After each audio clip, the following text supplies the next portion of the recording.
ब्रह्मा गुरुर्विष्णु गुरुर्देवो महेश्वरः गुरु साक्षात् परब्रह्म तस्मै श्री गुरवे नमः। ओम गणानां त्वा गणपतिगं मवामहे कविं कवीनामुपमश्रवस्त्रमं ज्येष्ठराजं ब्रह्मणान् ब्रह्मणस्पद शृण्वोति विश्वेदसादनम्। ओम महागणाधिपतये नमः। ओम केशवाय नमः। ओम नारायणाय नमः। ओम माधवाय नमः। ओम गोविंदाय नमः। ओम विष्णुवे नमः। मत्सूदनाय नमः। त्रिविक्रमाय नमः। वामनाय नमः। श्रीधराय नमः। ऋषिकेशाय नमः। पद्मनाभाय नमः। दामोदराय नमः। संकर्षणाय नमः। वासुदेवाय नमः। प्रद्युम्नाय नमः। निरुद्धाय नमः। पुरुषोत्तमाय नमः। दोक्षाय नमः। नारसिंहाय नमः। अच्युताय नमः। जनार्दनाय नमः। उपेन्द्राय नमः। हरे नमः। श्रीकृष्णाय नमः। श्रीकृष्णाय नमः। श्री शंभवे नमः। विश्वेश्वराय महादेवाय त्र्यंबकाय त्रिभ्रांतकाय त्रिकाग्निकालाय कालाग्निरुद्राय नीलकंठाय मृत्युंजयाय सर्वेश्वराय सदाशिवाय श्रीमन्महादेवाय नमः। हरि ओम। ओम ऐं ह्रीं क्लीं चामुण्डाय विच्चे। ओम ऐं ह्रीं क्लीं चामुण्डाय विच्चे। ओम ऐं ह्रीं क्लीं चामुण्डाय विच्चे। हरि ओम।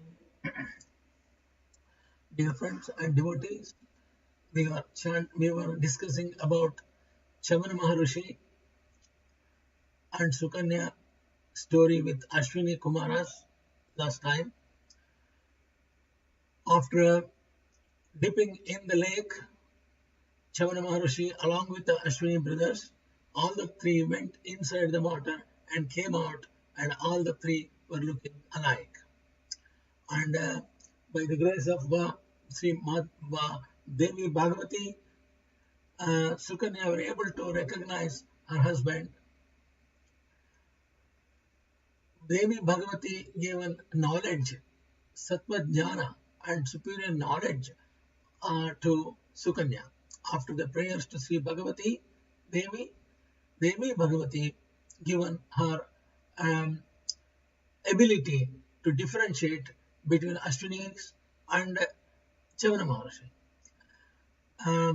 The clue was Ashwini Kumaras, sons of Surya Bhagavan, are devas, and they don't blink the eyelid like Chyavna Maharishi in the earth is be recognized by the eyelids, flickering eyelids,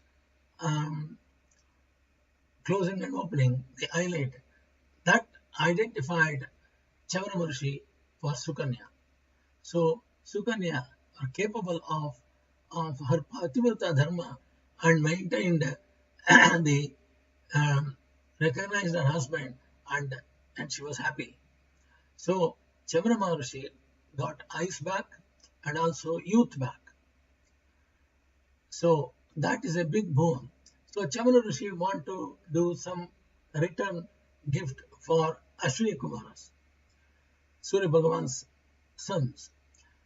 And Chyavna Rushi asked Ashwini Kumaras, asked some boon.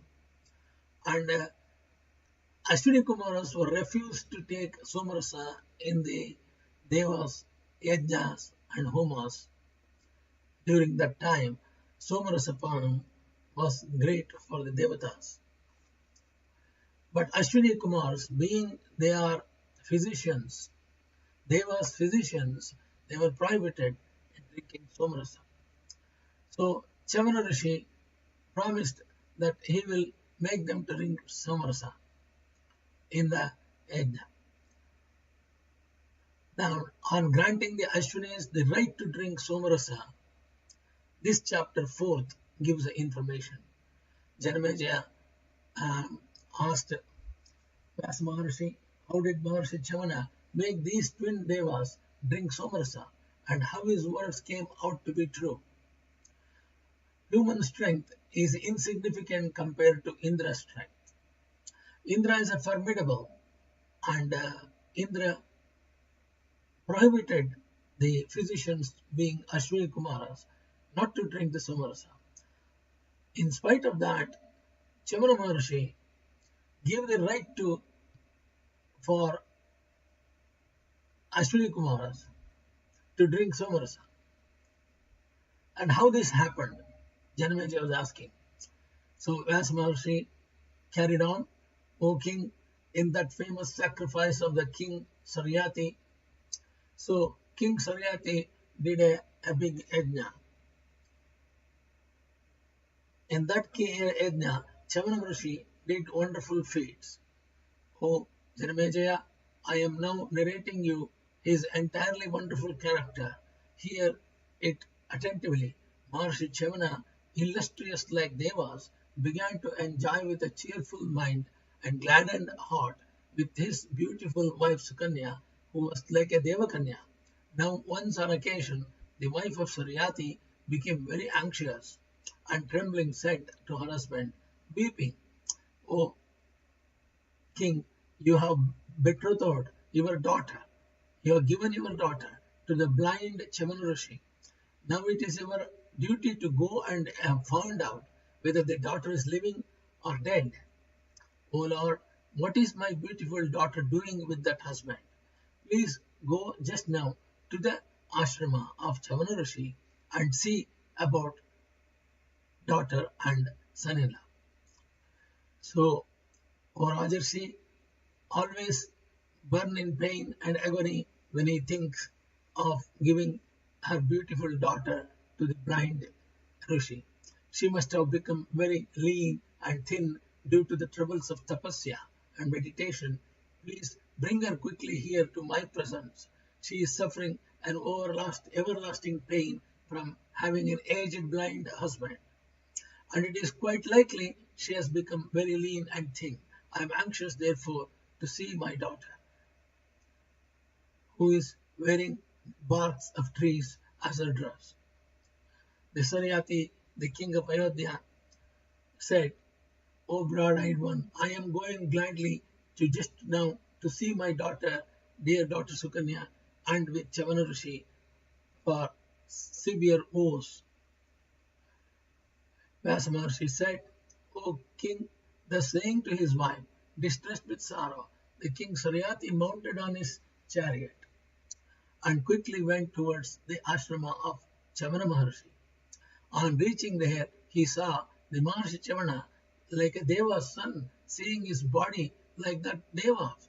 The king became bewildered and began to think, what happened to my daughter?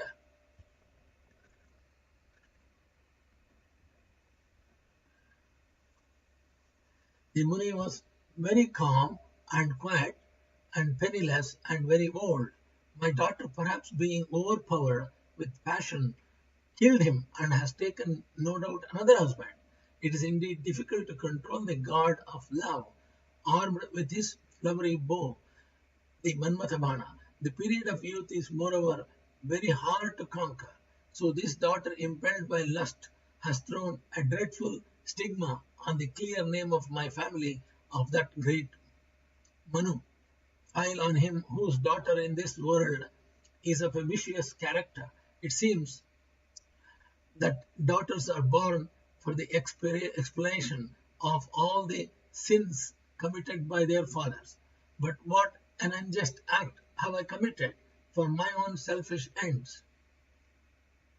It is highly incumbent on every father to give their daughter with every care possible to a bridegroom suitable in every respect. But I did not do it, and now have got the fruits equivalent to my doing.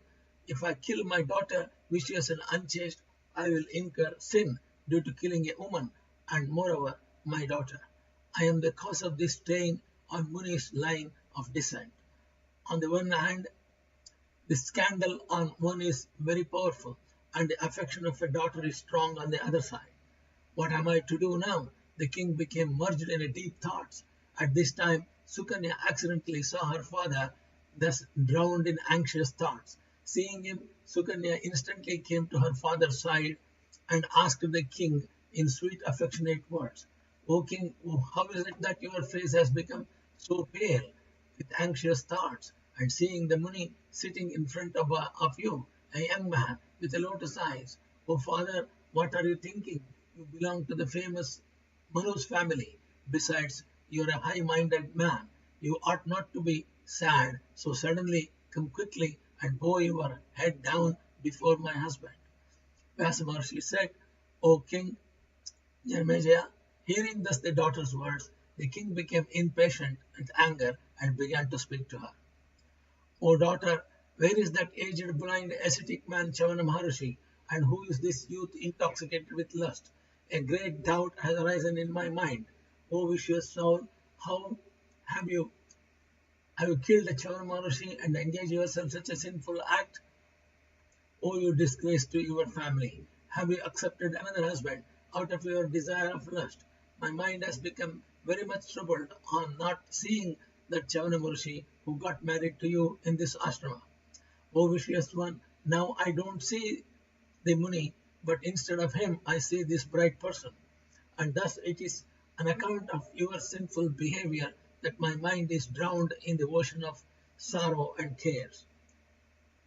Then hearing her father's words, Sukanya smiled and gladly took him at once to her husband and said, O father, he is your son-in-law. He is the same Chyavna Rushi who got married me. There is no doubt here. The twin Ashwins of Surya Bhagavan's children have given him this beautiful luster and lotus-like eyes. The two Ashwini Kumaras gave accidentally to my ashram, and out of mercy, no doubt, they have made a Chyavna Rushi such a nice young youth man. O king, I am not your that daughter that will do vicious act as you think. I am still a Pativrata Nari, and I am bound to my husband Chyavna Rushi only. Father, bow down before Chyavna Rushi. Ask him, and he will tell you everything. Hearing thus the daughter's words, the king went instantly to the the Muni and bowed down before him and asked him affectionately. Thus the king Saryati asked, O son of Bhrigu, how have you got your eyes back? Where has your old age gone? Kindly narrate all your details as soon as possible. O Brahmana, seeing your exquisitely beautiful form, a great doubt has arisen in me, so tell me everything in detail. I will be very glad, no doubt. So Chyavna Rushi said to the king Saryati, the two Ashwini's guards, the physicians of the guards, came here on their own account and have done me this good out of their mercy. Owing to the benefit thus received, I have granted them the boon that I will make him to drink soma rasa in the Agnistoma yajna of the king Saryati. Thus I have got these beautiful eyes and a new youth. Therefore, O king, collect yourself and sit in the holy sacrificial seat.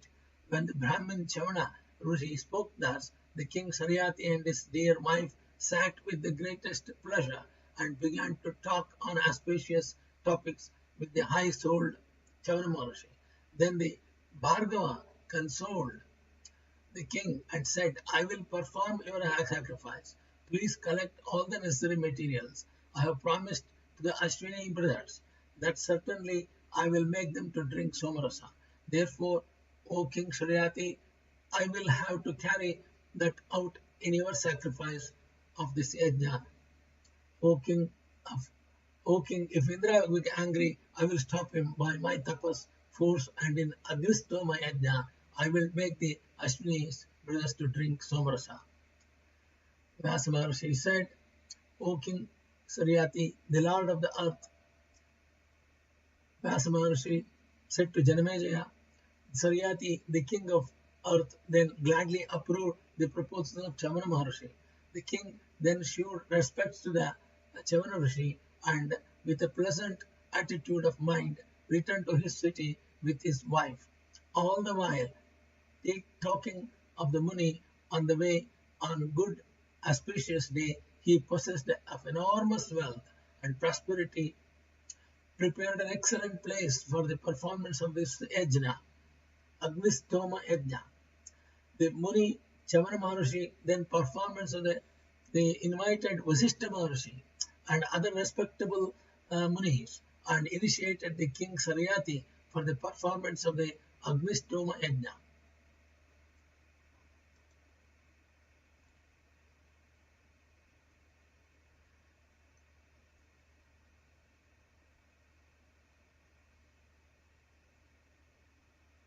became afraid and asked other devas, why have the Ashwini came here? Vyasa Maharishi said, O King Janamejaya, Saryati, the Lord of the earth, then gladly approved the proposals of Chyavna Rushi to do Agnishtoma yajna. On a good auspicious day, he possessed enormous wealth and prosperity, prepared an excellent place for the performance of Agnishtoma yajna. The Muni Chyavna then invited Vasishtha Maharishi, who is the Guru Purohita of Ayodhya, and other respectable Rishis and Munis, and initiated the King Saryati for the performance of the Agnishtoma yajna. At the commencement of this yajna, Indra and the other devas are also invited, and the two Ashwinis also came to the sacrifice to the yajna to drink somarasa. Seeing the Ashwini brothers, Indra became afraid and asked the other devas, why Ashwini brothers came here? They are the physicians and therefore never fit to drink somarasa. Who has brought them hither at this great Agnishtoma sacrifice? The devas remained silent, but Chyavna Muni said, then became ready to offer soma to the Ashwini brothers, and Indra immediately stopped him, saying, they are already prohibited to drink somarasa as sacrificial share, so do not accept the vessels of soma for them. Chyavna Rushi said, O Lord of Sachi, these are the Surya's Bhagavan's sons. Tell them truly why these are rendered unfit to drink somarasa. They are not of a mixed blood. They are born of the legal wife of Surya Bhagavan, Sachi Devi, Surya Bhagavan, of Lord Devas. What is the fault then of the Ashwini's physicians that they are prohibited to drink somarasa?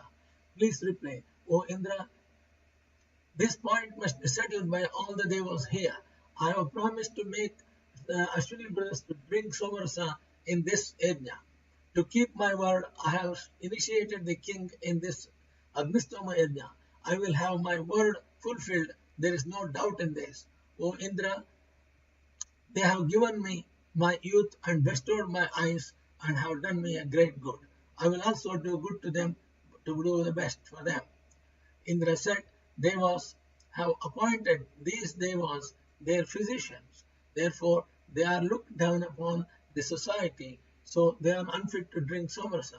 You need not make them drink soma.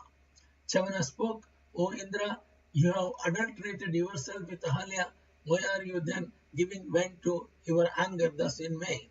You have treacherously murdered Vritasura. It is quite inappropriate for a vicious person like you to say that the Ashwinis cannot have the somarasa. This is quite impossible. O king, on the springing of this dispute, nobody spoke to Indra. The illustrious Bhargava then made them accept the somarasa jewels in the yajna. So here ends the 6th chapter of the 7th book on granting the Ashwinis brothers the right to drink somarasa in Sri Mad Devi Bhagavatham in Mahapuranam of 18,000 shlokas by Maharishi Veda Vyasa. Now we are going to 7th chapter on the twins Ashwins drinking the soma cup. Vyasa Maharishi said, O king, when the vessels filled with somarasa was given to the two Ashwini brothers, Indra became very angry and showing his strength, spoke thus to the Chyavna Rushi, O Brahmana, never will you be able to endow him with such a high honor. When you have shown towards me your enmity, I will kill you, no doubt, exactly like Vishnurupa. Chyavna Rushi said, O Indra, do not insult the two high-souled Ashwini brothers. They have given me beauty, youth, and luster, and made me and eyes back look like a second Deva. O Lord of the Devas, just as other Devas can take the vessel of somarasa, excluding you, so the two powerful Ashwinis can do the same towards you. Indra said, they are the physician, though they cannot in any way have the right to accept the somarasa. I will just now I will take off your hand. Vyasa Maharishi said, O ornament to the race of Bharata, at these words of Indra, the Chyavna Maharishi made the Ashwinis accept the Somarasa cup, thus highly insulting, as it were, Indra and not taking any notice of his words. When the two Ashwinis accepted the cup with the desire to drink the Somarasa thereof, the powerful Indra saw it and said, "If you make them to drink Somarasa out of your own necessity, I will hurl thunderbolt on your head, exactly the same way as I did killed the Vratasura, Vishwarupa." The Chyavna Rushi became violently angry at this and made this Ashwini drink the Somarasa according to due rites and ceremonies. Indra too angrily hurled thunderbolt, that is his Vajrayuda, on him in the presence of all the Devas. The weapon shed luster like a million suns. Seeing the thunderbolt hurled on him, the powerful Chyavna Rushi made the Indra's Vajra Ayudha stand stock still by virtue of his tapas. The powerful Chyavna Rushi then adopted the black magic to kill Indra and offered oblations of clarified butter and grains purified by mantras in the fire. By the tapas of Chyavna of unbounded luster, there sprang from the sacrificial hearth a Kritya, a female deity to whom sacrifices are offered for destructive and magical purposes. And out of Kritya originated a very strong person, very cruel and of a huge body, a great demon. The horrible demon named Mada was terrifying at all the beings. His body was huge like a mountain, teeth were very sharp and terrible, 4 teeth were 100 yojanas long each, and his other teeth were 10 yojanas long. His arms are like a mountain, a very long and fierce, tongue horrible, rough and so very long that it reached up to the heavens. His throat was like a mountain, beak hard and of a furious appearance. Nails resembled tigers' hairs horribly. His body was jet black like lamp black.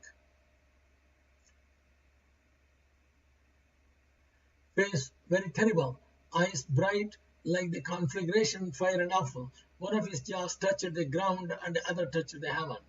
Thus was born the demon named Mada, of huge form.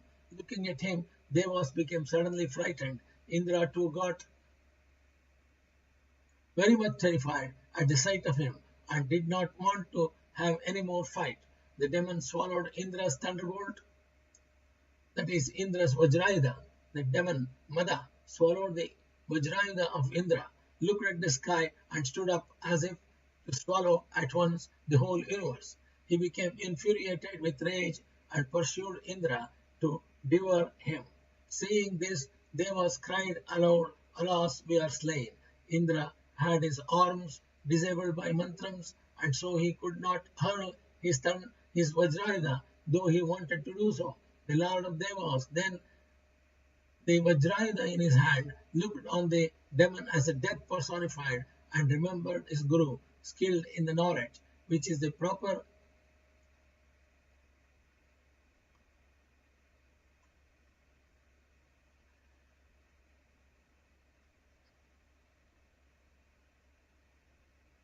The powerful Asura Mada has arisen from the sacrificial hearth by virtue of Chyavna Rushi tapas. So no other body is able to defeat him. Chyavna is the Bhakta of the highest Shakti, Sri Devi Bhagavati. So no other person is able to defeat him. He is the man himself to take back the Kritya that he has originated. There is no doubt in this, so it is better for you now to take the shelter of the Muni. So Vyasa Maharishi continued to the narration to Janamejaya. Hearing thus from his Guru Indra, went to the Muni and bowed down, shuddering before him. Indra went to the Chyavna Rushi and bowed down, shuddering him before him. O Muni, forgive me and stop the Asura from his intention to slay the Devas. O all-knowing one, be pleased, I will keep your words. O Bhargava, the two Ashwini brothers will from this day have the right to drink the Somarasa. Thus, this I speak out to you in truth. O Brahmana, be graciously pleased unto me.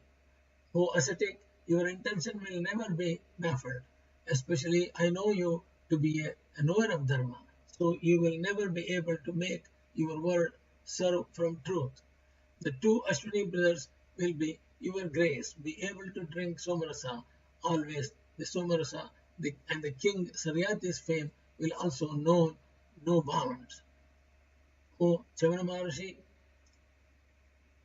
know that what I have done is simply to test your prowess in tapas. O Brahmana, now do this favor to me and take back your demon mada sprung from your sacrificial hearth, and thus do good to all the devas here. There is no doubt in this. The spoken piteously by Indra, Chyavna Rushi, who knew the highest reality, drew back within himself the anger arising from the enmity with Indra.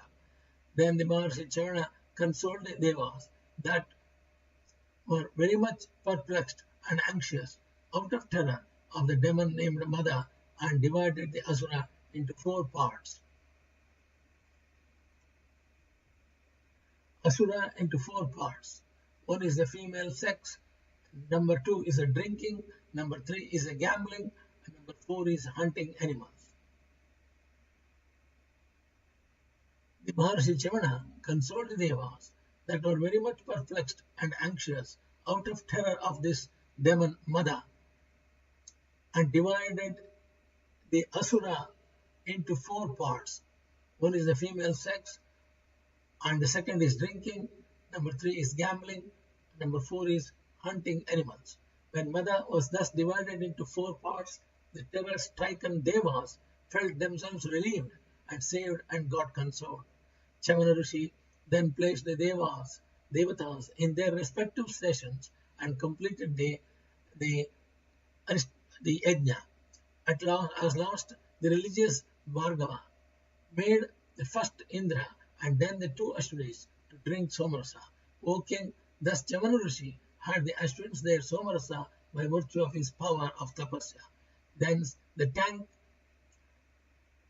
with the sacrificial post Yupa became famous, and that Muni's ashrama also was renowned and honored in all respects. The king Saryati too became very glad at this sacrifice, and completing the sacrifice returned with his ministers to his city. The Manu's son, the powerful religious king Saryati, governed his kingdom, free from any obstacles or other enemies. He had one son named Anartha. And Anartha had a son named Revata, born to him. Revata built the city of Kushasthali in the midst of the ocean and began to live there. He enjoyed all the things in the countries named Anartha and others.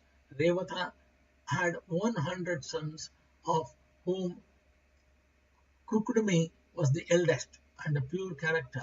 He had one daughter, very beautiful, named Revati, endowed with all auspicious qualities. When the daughter reached her marriageable age, the king began to think where he could get a prince of a good noble family. That powerful king began to govern his people, Anarthas, with his headquarters at the Raivata hill, whom to his daughter, that was his puzzle. The king thought and settled that he would go to Brahma and ask him. The venerable, omniscient Prajapati, worshipped by Devas. Thus king went with his daughter Revati to the Brahmaloka. There the Devas, yajnas, Vedas, mountains, oceans and rivers all were shining with luminous bodies. There the eternal Rishis, Siddhas, Gandharvas, and Panagas and Charanas were singing hymns of Brahma, standing with folded hands. Here ends the 7th chapter of the 7th book on the twin Ashwinis drinking somarasa and Srimad Devi Bhagavatam, the Mahapuranam of 18,000 verses by Maharishi Veda Vyasa. Janamejaya, the king Janamejaya, said, to talk to Vyasa Maha Rushi, O Brahmana, the king was a Kshatriya, and how could he go himself with his daughter Revati to the Brahmaloka, the abode of Brahma? I entertain a great doubt on this point. I heard of you while conversing about matters connecting with Brahmins, that the Brahmin only who has self-restraint and the knower of Brahman could alone go to the Brahmaloka. The Satyaloka is very hard for the worldly people to go, so I doubt how the king could have gone with Revati from the Bhuloka to Satyaloka. Man, when he discards his body, can go to the heavens, so is recited in all the Shastras. How then people, while in their human bodies, can go to the Brahmaloka? So, cut as under my doubts how the king Revata would go to the Brahmaloka to ask Prajapati on certain matters. Vyasa Maharishi continued to narrate to Janamejaya. On the top of the mountain of Sumeru are located the Indra's heavens called Amaravati, abode of the immortals, the Samyami city of Yama, the Satyaloka, the Vagniloka, and the Kailasa, Vaikunta, the abode of Vishnu and others, are all on that height. The great archer Arjuna, the son of Pritha, went to the Indraloka and spent 5 years there. In ancient times, the kings Kukshata and others went to Indraloka in their human bodies. Even the powerful Daityas used to conquer the Indraloka and resided there at their will and pleasure. In ancient times, when the sovereign of the earth, the king Mahabhisha, went to the Brahmaloka, the most beautiful Ganga also was coming to the Brahmaloka. On the way, the king saw her, O king, accidentally. At that time, her clothing was cast aside by the wind. The king saw her partly, her naked state, and overpowered with lust smiled. Ganga also smiled. Seeing the state of the Brahma instantly told them, and they had to come in this world and take their births. All the devas, when opposed by the Danavas, went to Vaikunta and sang hymns to Hari with Purusha Sutta, the Lord of Kamala. O king, men can go to all the lokas. In fact, those high-souled men that perform yajnas for severe asceticism, and thus have acquired great merits, those performers of sacrifices and ascetics surely go to the heavens. O king, it is only the abundance of good merits that is the only cause of going to heavens. So you ought not to entertain any doubts on this. So Janamejaya said, O Muni, the king Revata went with his daughter Revati to the Brahmaloka. But what did he do when we went there? What did Brahma order him? And to whom did the king give his daughter? When ordered by Brahmana, speak out all this in details to me now.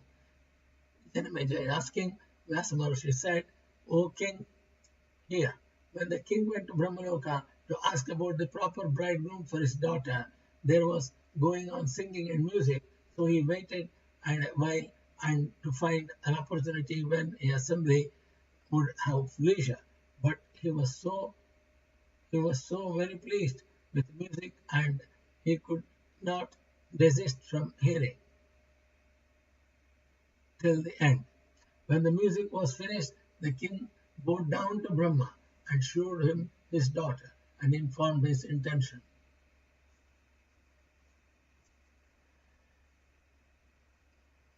King asked Brahmadeva, this good daughter of mine, now kindly say, who will be her bridegroom? O Brahma, to whom shall I give my daughter? I have come to you to ask on this point. I was searched for many princes and seen also a good many of them, and none of them is to my liking. So my mind is not at rest. O Lord of the Devas, therefore I have come to you. Kindly select one bridegroom for her. He is to be Kulina, good family, powerful, religious, liberal, and a prince endowed with all auspicious qualities with the Sattvika Dharma. This is my prayer. Vyasa Maharshi asked, O King, Vyasa said, O King Brahma, the lotus-born, the creator of the world, hearing these words, laughed, thinking that a very long interval had passed away. He then said, after an interval, the Brahma says, O King, the princess that you thought would become a bridegroom of your daughter.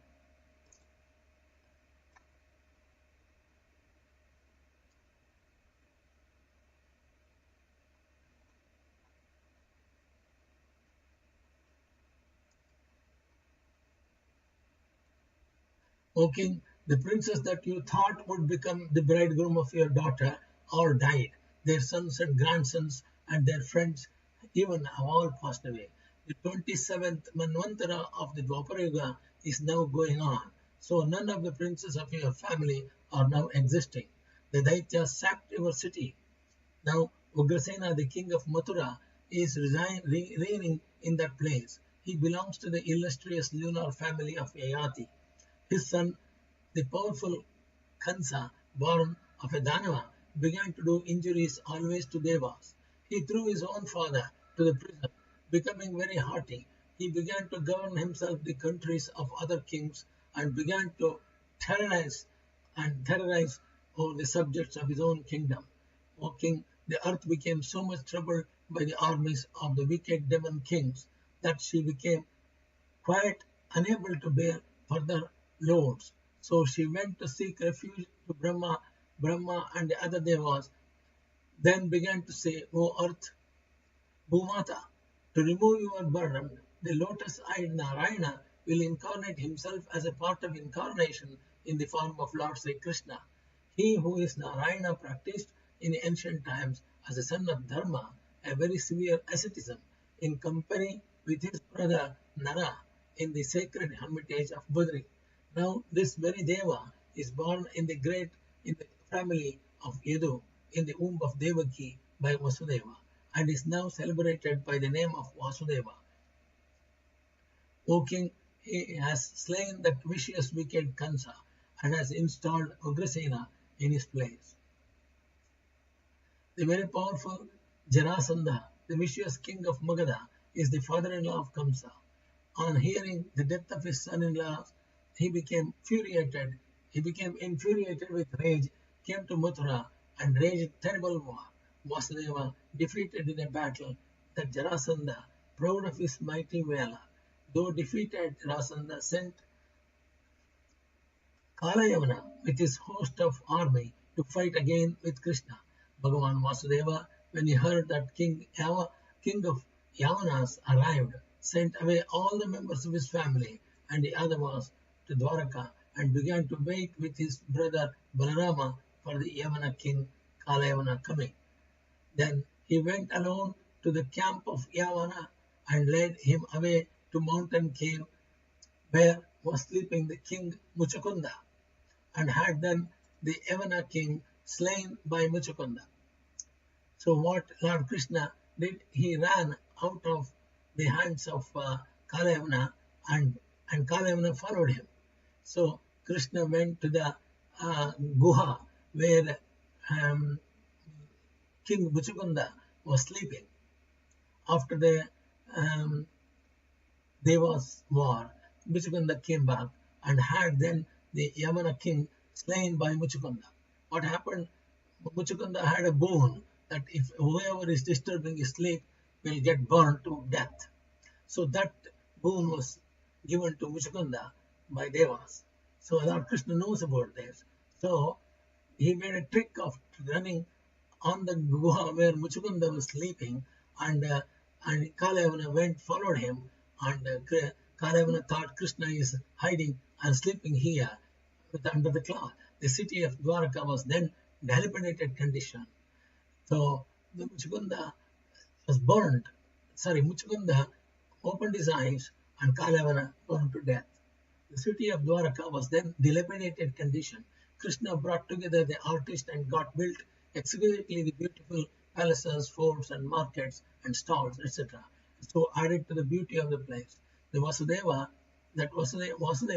of mighty prowess, thus improving the city, made Ugrasena the king of the place, and Krishna is now waiting there with his friends.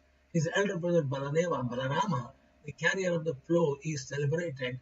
Thus he, with Musala in his hands, is a great warrior and the part incarnation of Ananta. He is the fit bridegroom of your daughter. So give your daughter in marriage to Balarama without any delay. according to the rules of the marriage ceremony to Sankarshana Balabhadra. After giving your daughter in marriage to Balarama, go to the hermitage of Badri and practice tapasya. That sacred retreat is the recreation ground of the Devas, holy and yielding to human beings the objects of their desires. Vyasa Maharshi said, O king, thus ordered by the lotus-born Brahma, the king went to Dwaraka with his daughter Revati. Reaching there, he gave over his all-auspicious daughter in marriage to Balarama. They were duly according to the rules of regulations. At last, according to the Brahma's injunction, he became engaged in severe austerities in the Badrikashrama, and when the time of death arrived, left off his mortal coil on the banks of the river and went to the world of gods.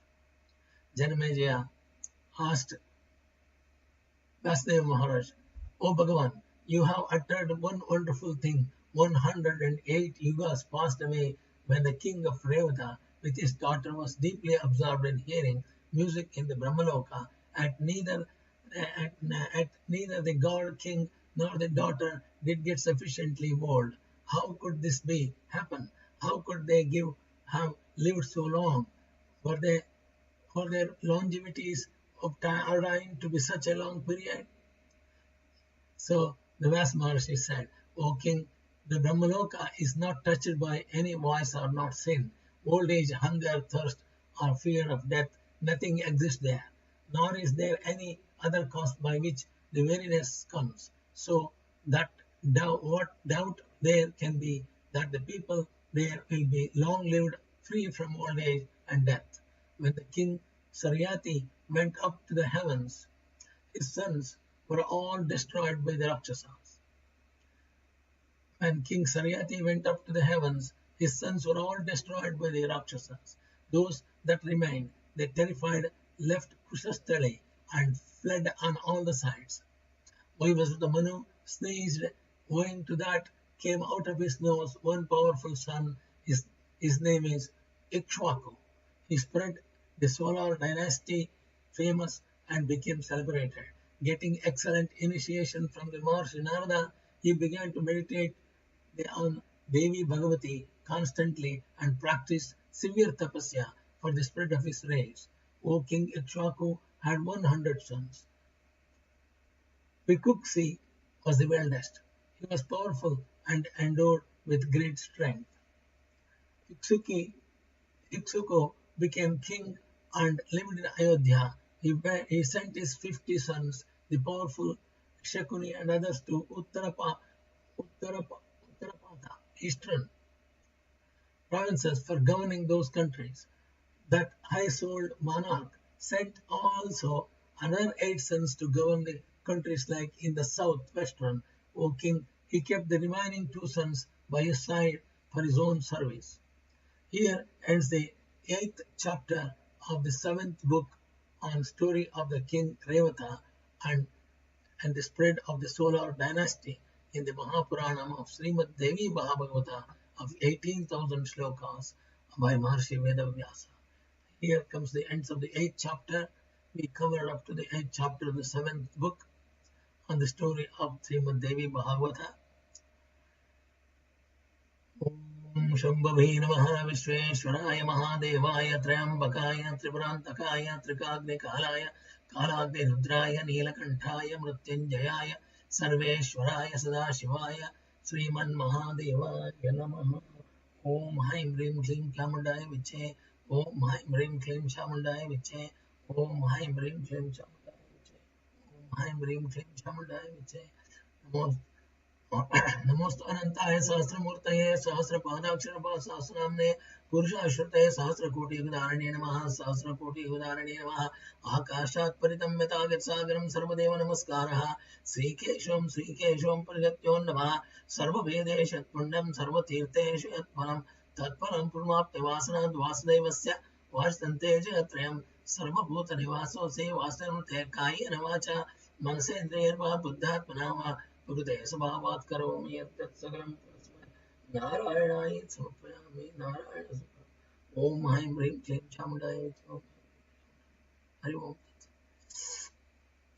We are going to start the 9th chapter in the next session. Thank you very much.